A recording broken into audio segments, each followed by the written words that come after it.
Hello there guys, welcome back to Younes Talks Football, welcome back to a brand new video. I hope all of you are doing well today. The day after Chelsea's 0-0 draw to Tottenham at Stamford Bridge, it was a bit of a weird one, let's be honest. I think many of you were thinking, what the hell's going on? Have everyone just fallen asleep? And some of you are probably thinking, nah, this is what I expected. I expected a bit of a defensive performance, Jose to park his bus for the entire second half. I mean, they had an expected goal tally of 0. I mean, to have expected goals at 0 means you've done nothing. You've done literally nothing. You've just sat there. And that's what Jose done for the second half. He set up his Tottenham team to take that 0-0 and bounce with a point so he can go top of the table. So don't let his words fool you. After the game he said, nah, I'm not happy. We're not happy because this is the Tottenham spirit. We want to win. No. You wanted to take the 0-0. You wanted to go top of the league. Yeah, Jose, come on. We know you inside that. You don't need to lie, mate. You don't need to lie.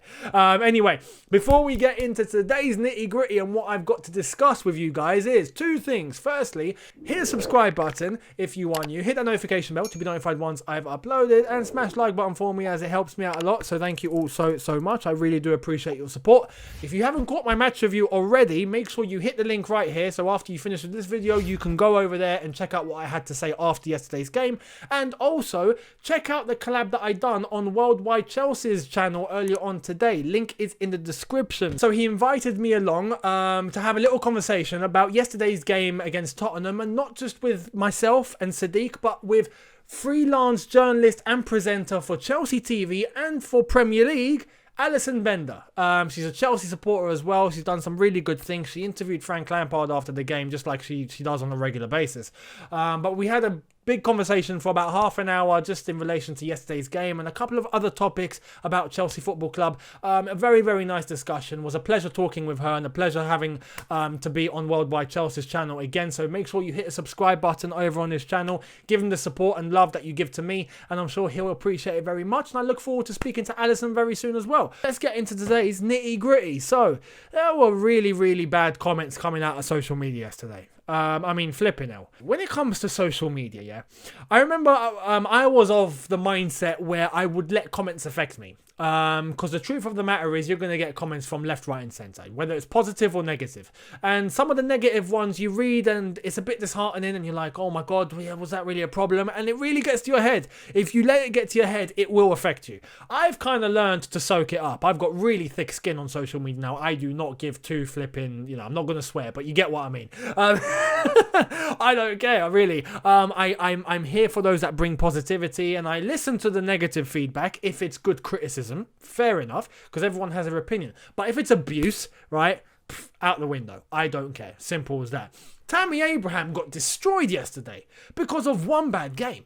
He got annihilated. Now, a few videos ago, I spoke about Timo Werner and the criticism that was coming through to Timo Werner, didn't I? Where I told you guys, because of the couple of misses that he had made, there was a bit of skepticism as to whether he's playing really badly, whether that's going to continue, where are the goals. And I told you guys, I have faith. When this guy moves back to his centre-forward position, when Pulisic returns and heads to his left-hand side, and Timo Werner is central, and he's able to play as a centre-forward again, despite him playing well on the left-hand side, this is why I don't understand. He missed a couple of sitters, yes, but that doesn't mean he's rubbish. That doesn't mean he can't score goals. He has been scoring goals, and I'm going to get into some stats that are going to protect Timo Werner, protect Tammy Abraham, and protect Olivier Giroud. The stats so far show you that all three are valuable. So I don't, understand where this criticism's now come from, because prior to yesterday, Tammy Abraham was doing really well. If you look at the Sheffield United game, you look at the Burnley game, you look at all the other games that we played, the last 5 or 6 games, Tammy Abraham has had a big influence in those. No one said anything. All of a sudden, he has one bad game yesterday, and yes, it was a bad game, and I told you in my match review, I thought he had a bad game, and I thought Giroud had to come on a bit earlier. That's another thing that we discussed over on Worldwide Chelsea's channel in relation to that. Alison Bender did make a very good point, though, as to why maybe Lampard did wait. It was a good point. I'm going to let you guys head into the link in the description for you to go and check it out yourselves. I'm not going to say it anymore, but it was a good point that she raised.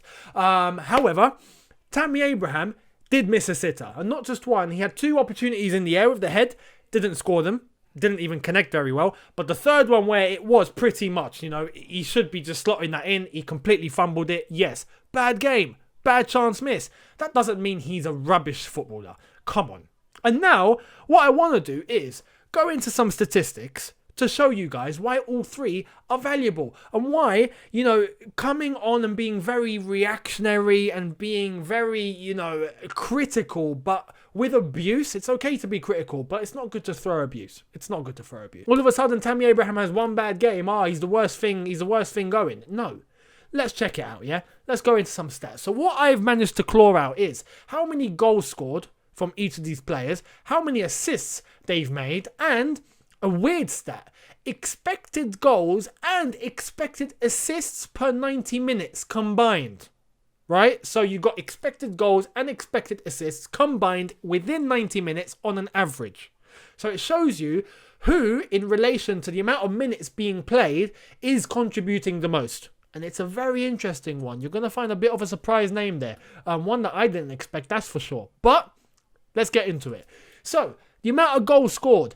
First place at the moment, leading top goal scorer for Chelsea Football Club is Timo Werner on 8 goals. He has played 15 matches, started 15, and he scored 8 goals.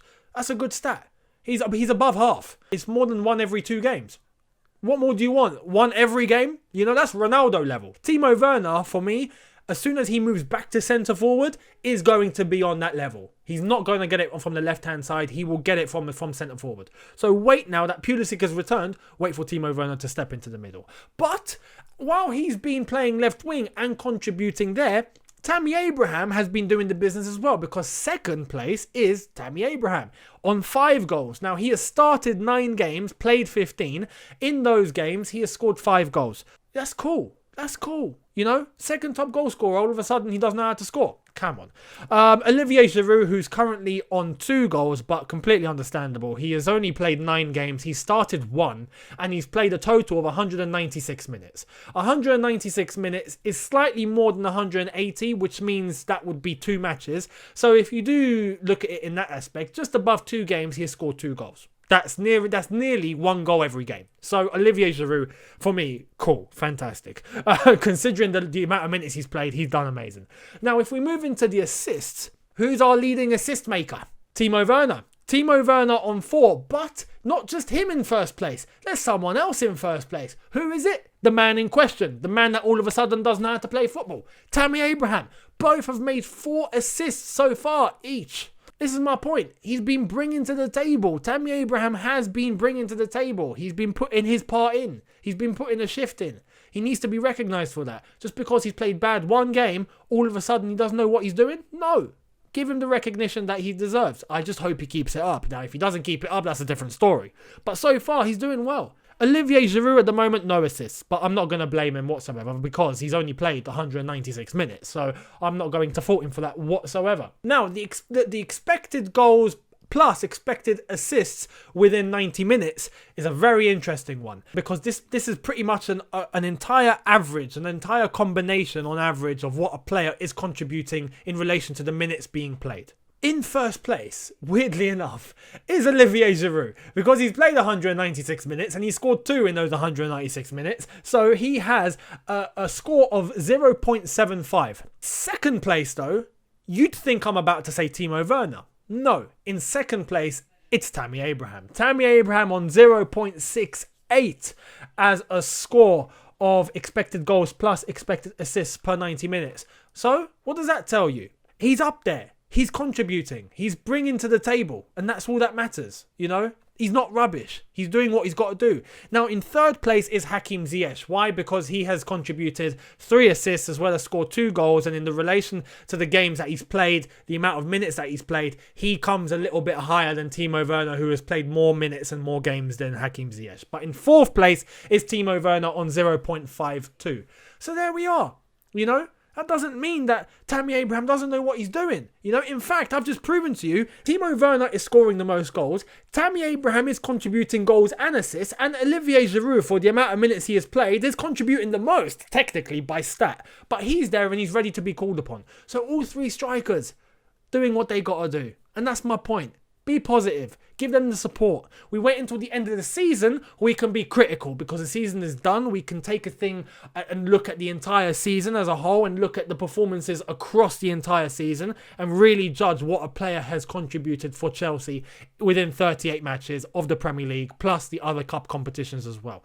And that would be a good way to analyse a player and what he's contributing and what he's bringing. Now, to do it over 10 matches, no, you can't do that. Give him the time, give them the time. Let's see what's going to happen and let's see how we finish the season. Now, as I've said, we've got December. That's coming up starting tomorrow.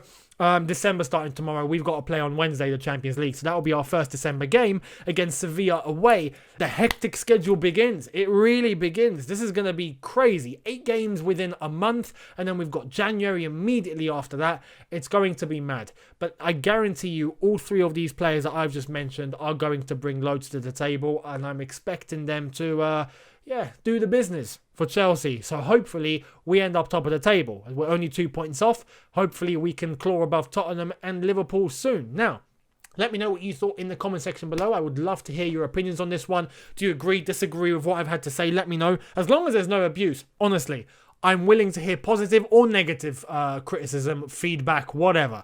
No problem at all. You know, the one thing about social media that I've said earlier on is to not let it get to your head, but give the time and energy to those that are being positive. And to those that are being respectfully negative, you know, you can do that. It's okay. Why? Because you can't please everyone. Everyone has their own opinion. Everyone has their opinion now on a platform where everyone shares their opinion, so everyone's able to see each other's opinion. It's not like back in the day where mobile phones didn't exist and we had to, you know, communicate via the telephone. And if you didn't have a phone number of someone across the world, you wouldn't know what's going on halfway across the world because there's no contact with them whatsoever. Now you've got Facebook, Twitter, YouTube, whatnot. You know everything that's going on everywhere, and everyone has something to say, and now they've got a platform where they can say what they want to say, and everyone's reading what everyone's saying. It's crazy. Do not let it get to your head. It's not good for your mental health. Think positively. Any negative abuse that you're getting, just block it out. Believe me, I've got thick skin now. I learned how to get it. You can too. Trust me, it helps a lot. So the same goes to the players. The same goes to everyone. We're all human. We all have sentiments. We all have feelings. We all have, things to get by. And I think that's a very, very crucial thing that you need to pay attention to. Make sure you do not let any bad abuse get to your head. Only focus on the positives. Put your energy to that instead. It really does help a lot. That's my advice to you guys. That's my advice to the players. And hopefully by the end of the season, we'll forget about these little points of abuse and whatnot. And hopefully we'll be sitting with a Premier League title to our name. Fingers crossed, eh? Why not? Anyway, make sure you head into the description. Make sure you catch my review from yesterday, my video with Worldwide Chelsea over on his channel alongside Alison Bender. And I will see all of you tomorrow. Hit the subscribe button if you are new. Hit the notification bell to be notified once I've uploaded. Smash like button for me as it helps me out a lot. I've said thank you all so much, and I'll see you tomorrow. Thank you so much. Have a good one. Look after yourselves. Take care and peace.